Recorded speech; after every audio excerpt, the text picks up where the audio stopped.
Assalamualaikum warahmatullahi wabarakatuh. Kembali lagi bersama saya di Ganteng YouTube, YouTube-nya orang ganteng.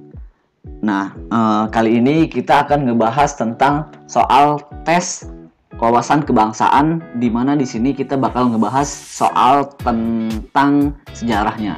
Di mana untuk tes wawasan kebangsaan itu kan banyak gitu ya tipe-tipenya, dan ini kita bakal ngebahas tentang sejarah gitu. Dimana sejarah ini merupakan sejarah-sejarah Indonesia di masa-masa lampau, mengenai tentang penjajahan, pokoknya tentang Indonesia lah ya. Nah, sebelum kita masuk ke penjelasan tentang soal tes wawasan kebangsaan ini, untuk kalian yang ingin download soal-soal dan pembahasan soal-soal tes CPNS yang soal-soal yang banyak yang dalam bentuk ebook, itu nanti kalian bisa download di bawah ini, di linknya ada di deskripsi di bawah, dan kalian juga bisa download aplikasi simulasi CAT yang offline, itu ada linknya di deskripsi. Jadi buat kalian yang mau soal-soal tes wawasan tes CPNS dan lengkap dengan pembahasannya, kalian bisa download ya. Linknya ada di deskripsi. Oke, kita lanjut. Nah, di sini untuk tes wawasan kebangsaan tentang sejarah ini kita pelajari tentang 2 soal. Nah, di mana di dalam 2 soal ini merupakan soal sejarah Indonesia. Oke, kita langsung ke soal yang pertama.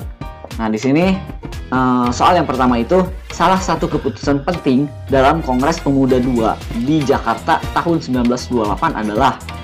Nah, kita bisa ingat di era 1928 ini merupakan era pemuda ya. Era pemuda, di mana di dalam di tahun 1928 ini ada juga yang namanya terbentuknya organisasi-organisasi pemuda, ada juga sumpah-sumpah pemuda gitu, atau sumpah pemuda lah. Oke, kita langsung ke jawabannya. Nah, di sini diikrarkannya sumpah pemuda, betul kan? Diikrarkannya sumpah pemuda. Terus yang kedua itu berdirinya organisasi-organisasi kepemudaan, betul juga gitu. Terus yang ke C ini dikumandangkan lagu Indonesia Raya. Dikumandangkan lagu Indonesia Raya, kalau nggak salah ada juga sih ya, tapi saya agak sedikit lupa gitu. Terus ditetapkannya dasar negara, ini enggak gitu kan, karena dasar negara Indonesia yang ditetapkannya ya ketika Pancasila gitu, dan Pancasila itu dirumuskannya setelah Piagam Jakarta atau Jakarta Charter kalau nggak salah. Terus perumusan proklamasi. Nah, proklamasi menurut saya enggak gitu, karena proklamasi itu adanya ketika proklamasi Indonesia gitu. Ketika itu gitu. Dan itu terjadi 1945 gitu. Jauh gitu. Oke, di sini salah satu keputusan penting.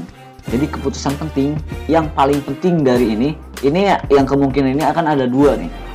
Antara diikrarkannya Sumpah Pemuda dan berdirinya organisasi-organisasi pemudaan. Nah, di mana ikrar yang penting salah satu yang penting di Kongres Pemuda II di Jakarta tahun 1928 ini adalah Sumpah Pemuda, di mana diikrarkannya Sumpah Pemuda ini menghasilkan ikrar Sumpah Pemuda yang berbunyi, kami putra-putri Indonesia mengakui bertumpah darah satu tanah air Indonesia. Terus kami putra-putri Indonesia mengakui berbangsa satu bangsa Indonesia.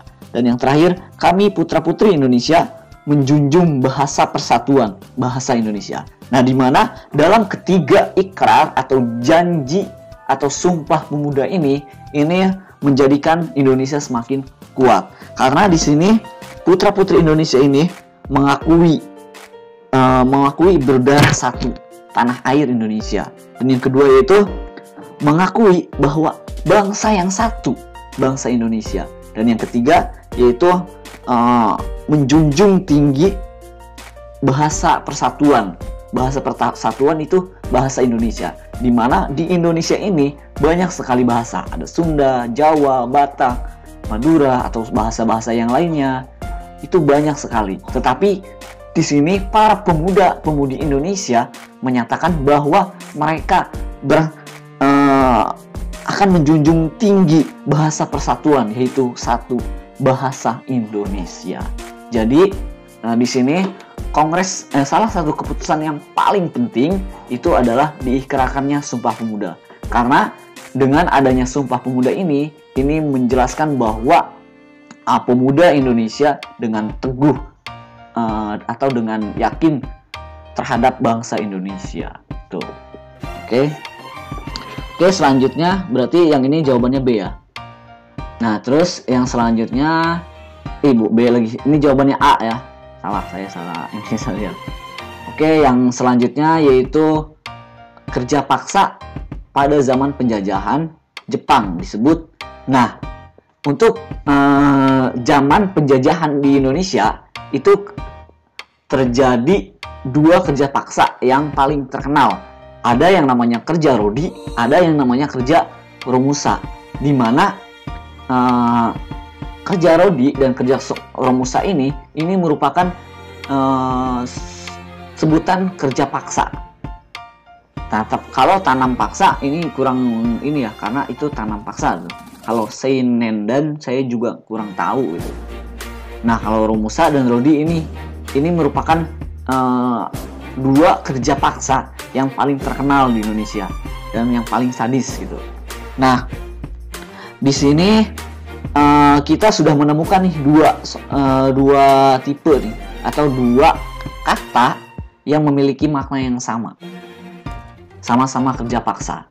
Nah, yang harus kita perhatikan itu zaman penjajahannya.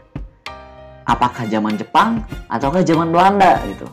Nah, kalau zaman Jepang itu kalian jawabannya kerja rodi. Nah, kalau zaman Belanda itu namanya kerja rodi.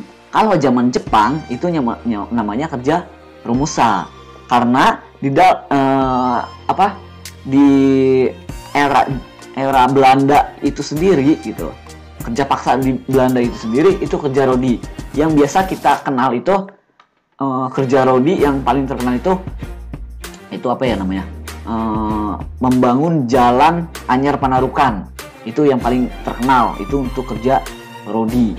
Dimana di situ orang-orang Indonesia dipaksa untuk bekerja dengan terus bekerja seperti robot gitu ya.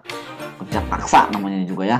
Terus ada yang kedua itu, yang D itu romusa. Nah, romusa itu kerja paksa di era zaman Jepang. Itu sistem pekerja paksanya namanya romusa. Nah, jadi ketika kalian mengerjakan soal tentang sejarah seperti ini kalian lihat ininya nih. Lihat yang ditanyanya itu apa gitu. Kalau misalkan di sini kerja paksanya itu kerja paksa Belanda, itu berarti kerja rodi. Sementara kalau kerja paksa zaman Jepang itu adalah namanya kerja romusa. Oke? Sudah paham kan tentang wawasan kebangsaan, soal kebangsaan tentang sejarah, atau wawasan kebangsaan tentang sejarah? Oke, mungkin itu saja dari saya untuk pembahasan soal-soal kali ini, dan nantikan pembahasan soal-soal selanjutnya. Ya, salam ganteng YouTube. YouTube-nya orang ganteng. Terima kasih. Wassalamualaikum warahmatullahi wabarakatuh.